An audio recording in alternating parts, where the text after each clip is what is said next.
Marina Dujmović-Vuković dala je neopozivu ostavku na mjesto predsjednice Upravnog vijeća Narodnog muzeja Zadar sa obrazloženjem kako je to učinila zbog poslovnih obveza.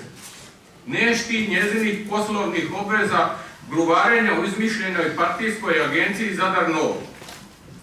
Još uvijek je predsjednica Upravnog vijeća za socijalnu skrb Zadar, gdje je na pravdu Boga po nalogu partije smijenila ravnateljicu Vesnu Burčun i članica Upravnog vijeća Opće bolnice Zadar.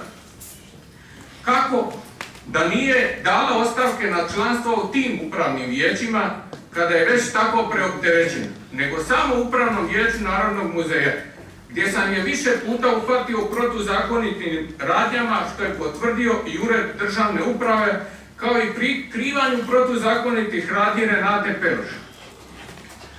Dakle, ne samo da nije sankcionirana za protuzakonite radnje, prikrivanje nezakonitosti u Narodnom muzeju i kriminal u sufinanciranju energetske obnove, već je nagrađena, pa komesari po upravnim vijećima i gluvari u agenciji Zadar Nova, a za sve to je masno plaćeno.